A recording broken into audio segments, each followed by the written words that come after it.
You know I'll own it if I said that you did that. I have never said that you've done ketamine. Whitney, I don't believe that you'll own the things you say. Because we left New York, I thought we were in a neutral, peaceful zone, and the next thing I'm seeing is that I'm like dirty and gross because...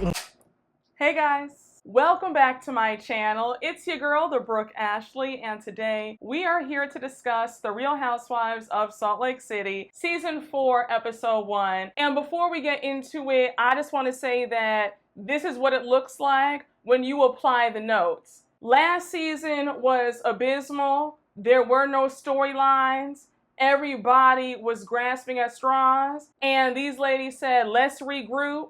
Bravo said, let's get Mary Cosby back on the line. And when I tell you that I really enjoyed this premiere episode, but I have quite a few thoughts about this new girl, Monica, Angie K now being a full-time cast member, and Miss Mary Cosby being back in the fold. But without further ado, let's just jump right on into it, because you guys already know that we don't have a minute to spare. I loved how we opened up the episode with a clip of them on their cast trip to Bermuda. We see Heather getting some strange phone call where she's crying and telling production to get out of her room. Something tells me that that phone call that we see Heather on, I get the impression that it has something to do with Jen Shah. Maybe Jen Shah said something about them in the press, I don't know, but I just got that impression. Like, I wouldn't be surprised if Jen Shah is behind Heather's tears and this mysterious phone call. But I guess we'll see later on. Now, we really open up the episode with Lisa, and Lisa setting up for a party. It's Sundance in Park City, and we all know that Lisa Barlow is the self-proclaimed Sundance queen. So here goes Lisa. She's setting up for some event, and she's talking about, now you guys all know that as the Sundance queen, I've been doing Sundance for over 14 years, and there's literally nobody else who can throw all these back-to-back events the way I do. One thing about Miss Lisa Barlow, she's going to always let you know how great she is, and she's always going to show you that overinflated ego. I said, now Miss Mamas, I know that you know how to put on a party, but I doubt that you're the only one who can throw a party during Sundance. Imitating Lisa Barlow will always have me in a chokehold, okay? Like, it feels good to be back. Now, when we see Lisa talking to her husband, John, she's going on about how busy she is, how Sundance is always a crazy time, and how she feels bad being away from their boys. So Lisa continues on by saying that she really wants to be present, especially since their oldest son, Jack, is a senior in high school, and she wants to get him ready. So the biggest issue that Lisa's facing is the fact that Jack let her know a few weeks ago that he doesn't want to go to college. He wants to do a mission. And a mission in the Mormon religion is when you take 2 years off to just help other people and spread the good news about Jesus. So while she's happy about that, she's emotional because she feels like all this time she thought that Jack was going to go to college, he was applying to schools, and then for him to spring this on her and she had no idea, she feels a bit in the dark about it, and she's just really upset. And she was low-key blaming herself, like, did he not feel comfortable telling me this? And I think that Lisa is taking this the wrong way. I don't think that just because your son kept this from you, that he doesn't trust you or doesn't want to talk to you. I think that in everybody's lives, especially during those formative years, there are times where you just want to keep things quiet.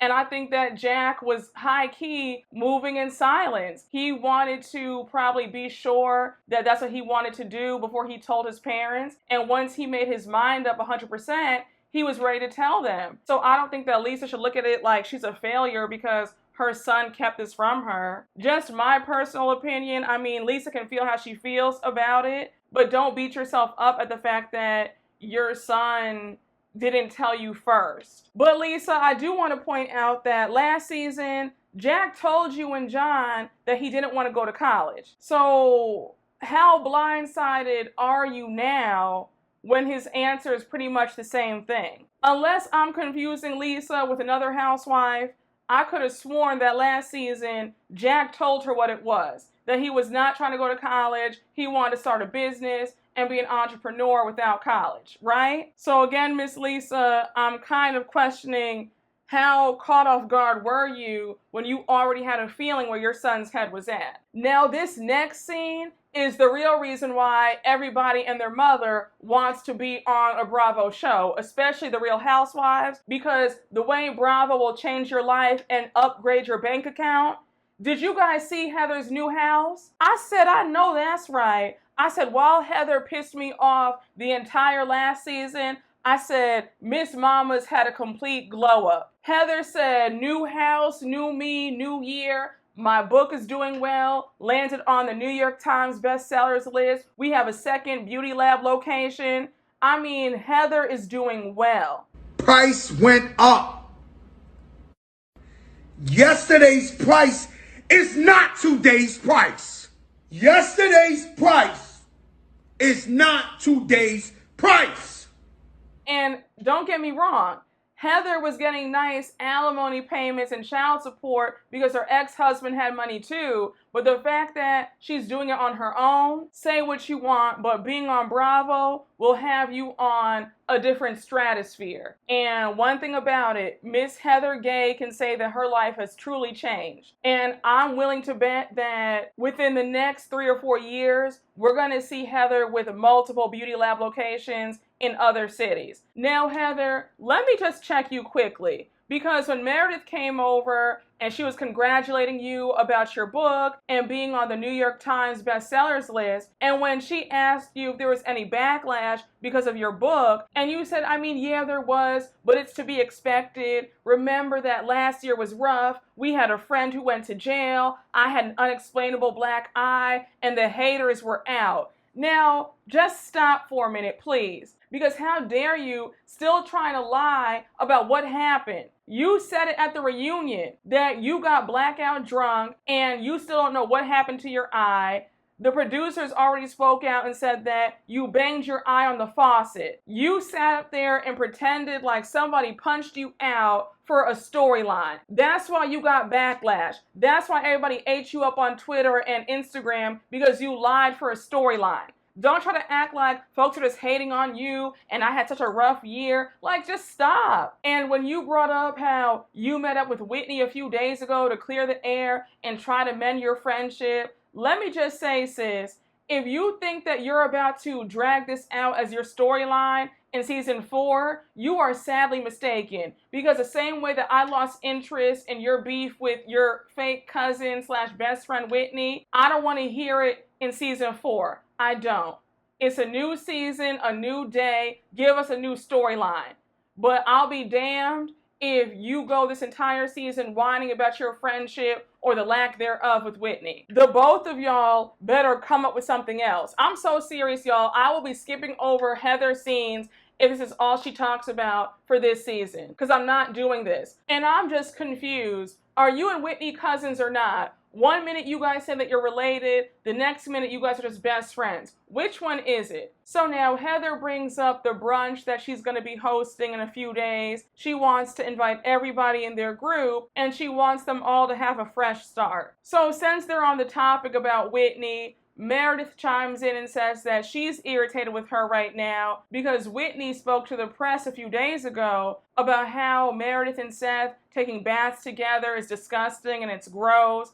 And she insinuated that there's some DNA or bacteria that's floating around. And Miss Meredith is not pleased in the least bit. I got my entire life when she started imitating Whitney in that baby voice, because low-key, that's exactly how Whitney sounds.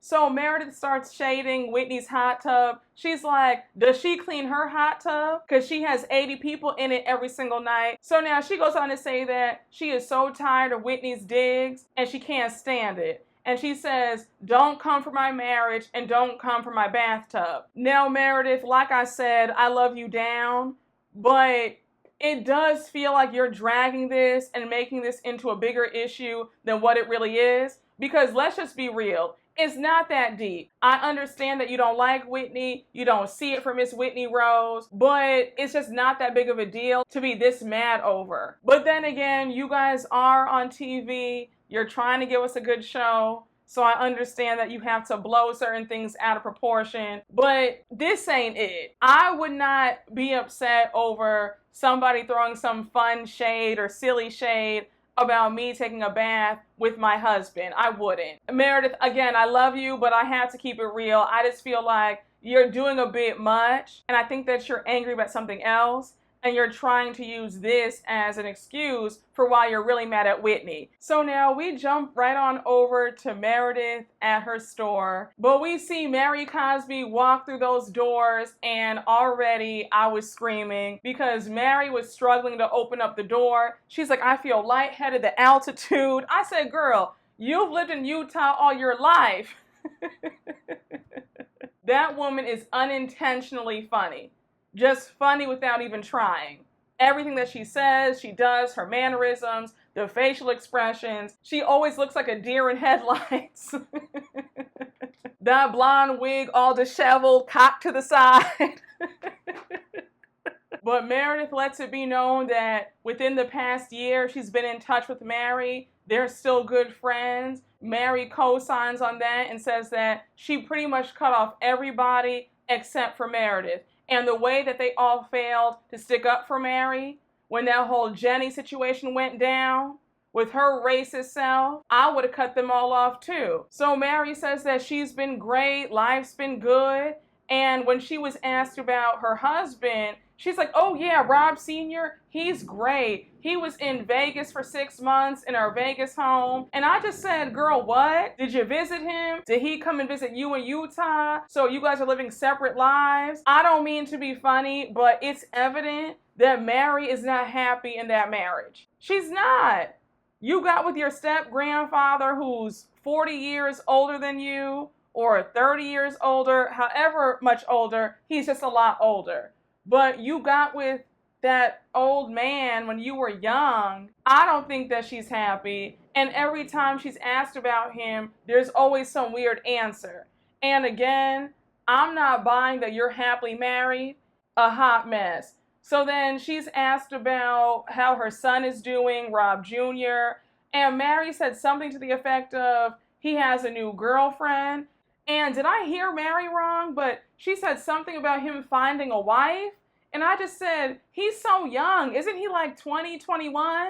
Y'all, let me know in the comments, what did Mary say about her son and finding a wife? Did I hear that wrong? But I was so confused. Like, wouldn't you be talking about he's in college or he's having a good time? Like, what's going on? Again, when it comes to Mary Martha Cosby, you don't know what to expect. Now, one thing about Mary, Mary's going to always say what's on her mind. She does not hold back. She does not mince her words. And when she brought up Jen Shah, I was on the floor. She's like, so what about Jen? Have you talked to her? Have you heard from her? Meredith says, look, I haven't heard from her. And what else is there to talk about? She's going to jail.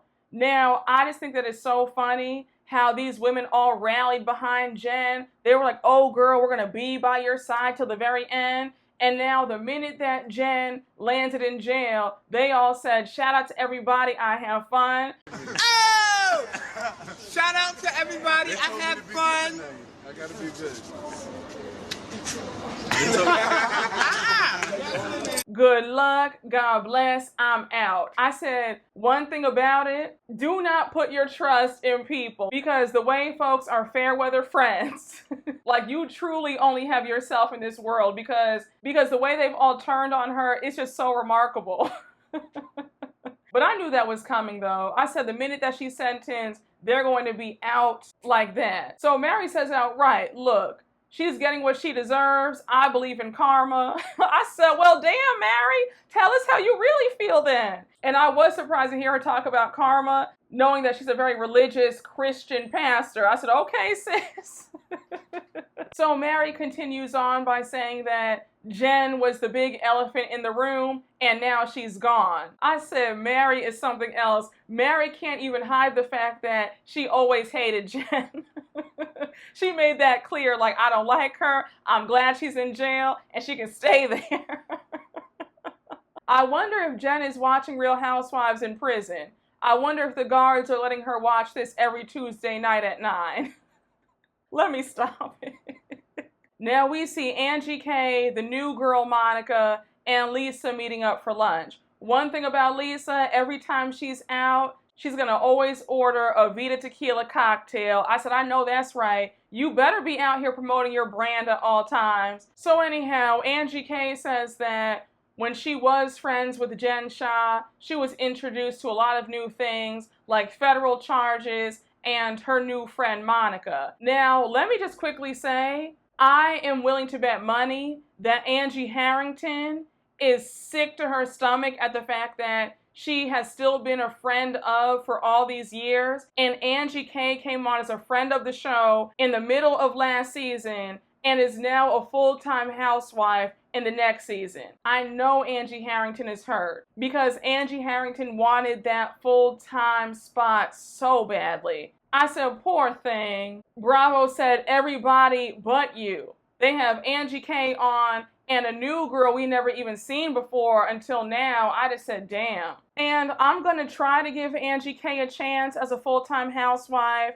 I'm still on the fence about her. I thought that Angie K was high-key thirsty. So anyhow, we find out from Lisa that she met Monica years ago when Monica was one of Jen Shah's assistants. She goes on to say that Monica also looked very different. She used to be super tan with blonde hair. So now we get Monica's introduction, and I have to say, hands down, Monica had one of the best new housewives introductions that I have ever seen. Definitely in my top 3. That was just chef's kiss. So anyhow, Monica goes on to say that she met Jen Shah around the time that Jen Shah had fired one of her assistants, and then she stepped in. Now, Monica, I want to ask you, what were you getting paid? Because we all know that Jen was not paying 11 or 12 assistants. Several had come out saying that she was paying them in free lunches and camera time. And quite a few said that the majority of those assistants were cousins and distant family members. And she was trying to say that she had all these assistants to make herself look important. But we all knew that she was faking and she was not paying all those people. The only person getting paid was Stewart because he was scamming with her too. But I just want to know, how much was Jen paying you? Because I'm willing to believe that you probably got paid $50 and a few free lunches from Panera Bread, if I had to guess. So now we find out that one night Jen asked Monica if she wanted to be rich and if she wanted to make over $500,000. So she's like, if you want to be rich, then put all this stuff in your name. So Monica says that she felt really weirded out by that, and she immediately called one of her friends who works in the Secret Service. And her friend told her, girl, you better get the F away from Jen. That woman is about to go to jail. And 2 months later, Jen was arrested, and that's how Monica became a witness in the trial. Now, I just said, you want to talk about my edges being completely gone? I said, girl, what the hell? I said, you're telling me we have a witness from Jen's trial as one of the newest housewives? I love it. I love it. I said, come through. You couldn't write a better script if you tried. I said, now that's how you do it. I said, SLC, you're actually giving me hope. This is the drama that we want to see. I said, but Monica, welcome. I'm excited to see what you give this season. And I have a feeling that you might be giving quite a few of these women a run for your money. But I was here for that introduction. My jaw dropped. Talk about a gag-worthy moment. I just said, now that's how you do it. Now, Monica has a lot going on in her personal life. She is going through a divorce. We find out that she and her husband were married at a young age. She found herself in an entanglement, i.e. Jada Pinkett Smith and August Alsina. Something like that. I just said, well, do tell. I want to hear more about this entanglement. But she says that they got a divorce, then they remarried, and now they're divorcing again. And on top of that, she has 4 daughters. I think she said that they're 4, 6, 12, and 17. But I just say, yeah, Miss Mamas has a lot going on. I want more. I'm liking what she's bringing to the table. I think that Monica is going to be a good addition. And you could tell that Monica is messy because when Lisa brought up how she and John are about to celebrate 20 years of marriage and how they're going to be renting out a sick house in Europe for 2 weeks and how she's so excited. And then you have Monica talking about, it's just really interesting to me that Lisa wants to pretend like her life is so perfect and that her marriage is so great because Jen's told me quite a lot. So all these secrets are weighing in my mind. Now I said, Monica, I'm here for you bringing the drama. Don't come in so eager to start up mess. You're just getting to know everybody in the group. Tread lightly. And remember that Jen Shah was a liar and a thief. So I would take whatever she said to you about anybody else's marriage or what they have going on with a grain of salt. Because while she was out here talking about everybody else and downing them in their marriages, her marriage to Sharif was hanging by a thread. Sharif wanted out, and she was over there scamming the elderly out of their life savings. And now she's in prison. So again, I wouldn't put too much stock in whatever Jen was telling you. Just my opinion. And the way things are shaping up, I get the impression that Monica and Lisa are probably going to have some beef, because when Monica was talking about how Lisa talks so much and how Jen used to put her on the phone with Lisa because Lisa wouldn't stop talking, she didn't even notice that Jen wasn't even on the phone anymore. And I just said, yeah, I won't be surprised if there's some tension between Monica and Lisa, because that's how they're setting it up to look like they're going to have some friction. And a quick side note, the food in this scene looks so good. They had ordered blackened salmon and sushi tacos, and my mouth was watering. So now we get to Heather's brunch, and I have to say, Heather did a great job. The location was beautiful. You had a gorgeous view of the mountains. And when I tell you that Heather had an amazing spread, Erin from New York, I'm going to need you to take notes and apply them. That's what a good spread looks like, but I digress. But anyhow, Heather says that she's nervous, but she's excited. She's just hoping that everybody can start fresh and have a good time. So everybody starts arriving. We see some of Heather's friends that she's known for a long time. Then we see Mary and Meredith arrive. And Heather was so nervous. She was like, wait a second, Mary Cosby's back? And we all know that Mary didn't care too much for Miss Heather. And I was actually shocked that Mary greeted Heather warmly. She was like, hi, Heather, how are you? Gave her a hug. She's like, you look great. Because we all know that, again, Mary did not see it for Heather, didn't like Heather. So I was surprised, right along with everybody else, that Mary was actually nice to her. But I said, I mean, if you're going to go to somebody's event, then it looks kind of silly to go to their event and then shade them and not say hi. So I'm glad that Mary was mature and just said, hey, Heather, how are you? And was very sweet. I can't wait for the episode when we see Heather ask Mary if she really believes that she looks inbred. And Mary says yes. I can't wait. When that episode comes on, I'm going to have the biggest bucket of popcorn. Too much.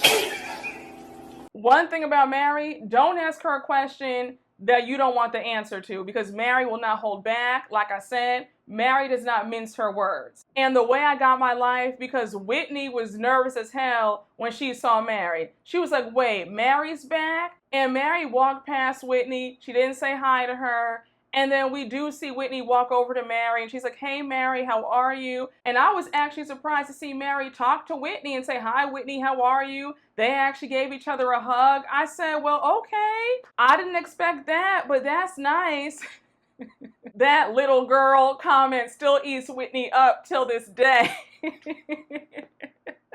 Heather being upset when Angie K arrived. She's like, leave it to Lisa to invite somebody that I can't stand and who spread a really nasty rumor about me. I just said, Heather, if you're still mad about Angie K saying that you and Jen were scissoring on the trip last season, let it go. It wasn't that deep. None of us cared when Angie K said that, and we all know that it wasn't true.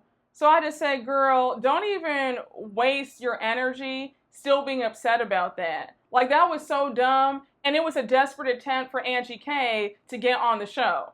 And apparently it worked because now she's a full-time cast member. But again, sis, I said, let it go. You're going to see Angie K a lot all season long because now she's holding a snowflake just like you guys. But you also know that Lisa Barlow is petty, so why are you so surprised that she brought her as her +1? Monica's also there. She hugs Heather and she says that Jen never said a nice word about Heather, but she's not going to let what Jen said about anybody to taint her view of them, and she wants to get to know them for herself. Again, Monica, you can't trust a word that came out of Jen's mouth.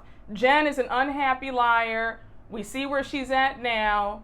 So again, whatever she was telling you about Heather or Lisa or Meredith, I wouldn't even pay that any mind because Jen was always mad at somebody. One thing about it, Mary Cosby is a powerful woman because the way she had everybody at this party shook. Lisa was like, wait, what? Mary Cosby's here? Like, what is she doing here? I haven't seen her in a year. So Lisa says, the last time I saw Mary, things weren't really good. And she sent me the most awful text messages. The last text message I got from Mary wasn't exactly nice. Lisa, you're the biggest idiot. You're a black widow. You are the biggest liar in Utah. Wow. You'll kill people with your nasty tequila. I said, Lisa, I think that it's low-key iconic that you were told off by Mary via text. I would frame those text messages. I would have that as a keepsake. Like, look at this. Mary Cosby got me together, y'all, through text. And Lisa, if you're smart, you'll put the text messages on a shirt and sell them at BravoCon. And if you take this idea, sis, I want my 10%. You're welcome. So now Heather gives a toast saying that we all had a tough year with Jen going to jail and all of us being trolled online about the whole thing. We all had a rough year, but we all went through it together. So she says, cheers to a fresh start. And then she brings up how her and Whitney are also on the path to getting back together as friends again. Now, while I don't always like how Mary's very blunt and can be very rude and very cold, I did appreciate the fact that she held Heather's feet to the fire when she pulled her to the side and said, how are you doing without Jen? Because you were ride or die for her. That was your girl. So how does it feel now with her being in prison? So Heather says that I'm doing fine. There's not that attachment anymore. And Mary calls BS on it. She's like, no, you were really attached to her. You didn't have any boundaries with her. You allowed her to treat you anyway. So Heather's kind of stuttering because Mary's telling the truth. Mary told no lies. Heather allowed Jen to treat her poorly, and she allowed her to walk all over her and talk to her all sorts of crazy because of a lack of self-esteem and a lack of self-worth. Because I'm telling you right now, Jen would have only had one time to pull one of those stunts with me, and it would have been over. Heather is still making excuses. She's like, well, there were no boundaries, and we were just too deep into this thing, and so much was going on. We never talked about our friendship. Now, Heather, that's not true because in prior seasons, we saw you crying at certain points about how you felt disrespected in your friendship with Jen and how sad she made you. So don't say that. You talked about it, you brought it up constantly, but Jen didn't care because she knew that you were a sucker who would accept that kind of piss poor treatment. And I loved how Mary told her, girl, don't do this. You knew what it was. You walked into that friendship with bells on. Like you were not caught off guard. Jen showed you who she was from the beginning and you took it. And Heather goes on to say that since Jen went to prison, she feels like there's been a big weight lifted from her shoulders. And she goes on to say that since she's away, now she can finally shut the door. I said exactly what I was saying earlier on. Y'all see how Heather rode for Jen so hard all last season. Girl, I'm with you to the end. I'll always be there for you and Sharif and your boys. I love you. You're my sister. You're my girl. And now 9 months later, Heather's sitting up there talking about, oh my gosh, I'm so glad she's in prison. I feel like there's been a weight lifted. I feel like my burdens have been set free. And oh my gosh, now I can finally shut the door on that friendship. Heather has always been a flip-flopper and a fair-weather friend. She says what she thinks sounds good in the moment, but she doesn't even mean it. Now we see Meredith and Lisa go off to the side, and Meredith says, look, I want us to have a one-on-one conversation without the group. I want us to be back on track again. And she goes on to ask Lisa if Lisa would be down for a hike or a walk one-on-one in the coming days. So Lisa's surprised, but she's happy, and she says, I would love that. Now, I think that it's great that Meredith and Lisa are going to rebuild their friendship. Personally, you guys know that I hold a grudge. I don't know if I'd be able to move on from that, because what Lisa said was so horrific, and I just feel like your true feelings really come out about somebody when you're drunk and when you're mad. And Lisa was both that night. So I just feel like, girl, you said what you said. That's how you feel about me. So we can be cordial, but us being friends again, that's a no. No. The shade of it all, when Monica started asking who in the group has read Heather's book, and nobody could answer, and then you have Mary talking about, girl, nobody read that book. I just said, Mary, you didn't have to say that. Keep that up here. And I did think that was petty and in poor taste when Angie K started joking around, talking about she wanted Lisa to sign her copy of the book. I just said, now, Angie, stop it. Why would you say that in front of the actual author of the book? Like, don't do that. Don't sit up there and shade me. I'm up here on the New York Times bestsellers list, and you want to joke around about somebody else signing your copy of the book? Like, don't. That right there felt like some jealousy to me, because again, why would you say that? So now we see Whitney, Heather, and Meredith at the bar, and Whitney and Heather are joking around about how they used to be called the Buzzin' Cousins, and so they're joking about how they're buzzed right now, and I think it was Heather who said, and we're also on some other stuff, but it's legal now. So they're talking about Special K, which is known as ketamine. And remember last season at the reunion, I think it was Lisa who was accusing Meredith of being on ketamine. So Meredith is already pissed. So now Meredith brings that up, and she's like, and by the way, Whitney, I didn't forget how you're the one who started that rumor about me being on ketamine. So Whitney's like, girl, what? That wasn't even me. That was actually Lisa. So at this point, they start going at it. And Heather slowly backs away. She's like, I see that I accidentally started a fight, so I'm going to see myself out. So Meredith says, look, Whitney, I don't believe a word that you say. I thought that in New York, we left off on a pretty good place, but now you're doing interviews insulting my marriage and my bathtub. Like, I don't appreciate that. Pretty much calling me dirty, saying that me taking baths with Seth is gross. Like, what's your problem? So Whitney's like, come on, Meredith. It was a joke. It was fun shade. It's not that deep. Then she says, all I'm saying is I don't really care to bathe with other people. That's all I was saying. But I wasn't saying that you're gross. I'm sure that your bathtub is immaculate. I'm not questioning your hygiene. So Whitney goes on to throw more shade. And she's like, and if I'm being honest, where is Meredith even living right now? She's always in a new vacation rental each year, so I'm sure that she keeps her bathtub squeaky clean to get that security deposit back at the end of the year.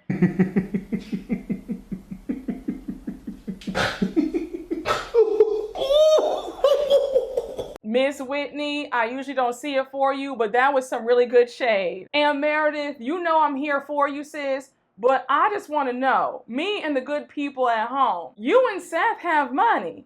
So I'm confused as to why you keep renting year after year. Maybe you get bored easily, who knows, sis, but I find it very strange that you guys are always in rentals and you have a nice coin. But Whitney, not too much, because we all know that your finances in your home are a bit messed up. And right now you're the breadwinner carrying your family on your back because your husband lost his job fooling around with you. So I just say, yeah, girl, again, I wouldn't say too much about somebody else's finances and their living arrangements. I'm just saying, because next season, you might be in a rental. And it looks like later down the road, we're going to see you and Justin having problems. where he's not wearing his wedding ring and you're asking him, do you want to even do this anymore? So I said, yeah, girl, again, I keep it real cute. So Whitney says, look, Meredith, I'm sorry. It was a stupid joke. I just want to know, how can we move forward? Because you like to hold grudges. So Meredith is upset about that. She's like, no, I don't hold grudges. And Whitney says, no, girl, you do hold grudges. You don't let things go. So I am a bit afraid of that because I already know that you're probably going to use this against me. So Whitney continues on by saying that she's afraid to move forward with Meredith because she doesn't trust Meredith. And Meredith said, girl, I don't trust you either. So Whitney and Meredith sort of move on, but there's still that tension. They're still upset with each other. I just think that personally, they're really not meant to be friends. And also, when it comes to Whitney, Whitney is a hard person to be friends with because she likes to go back and instigate and make things worse. She'll go back and tell what you said, but not what she said. That's one thing I cannot stand about Whitney, and she does that every single season.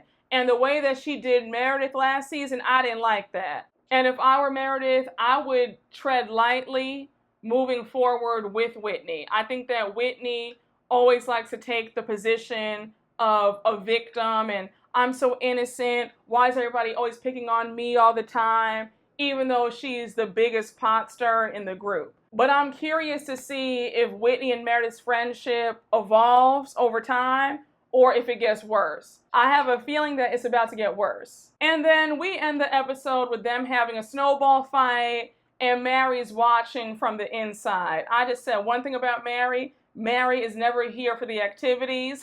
She is always standing off to the side. She's not interested. Mary is truly something else. But y'all, that's where the episode ends. And like I said, I really did enjoy the premiere episode. I think the SOC is off to a solid start. I really do. I think that they might actually give us what the other girls were supposed to have gave, in the words of Rolling Ray. But as always, thank you all so much for watching my recap. I hope you all enjoyed, and you already know what to do. Please make sure to like, comment, and subscribe, and I will see you all later. Bye.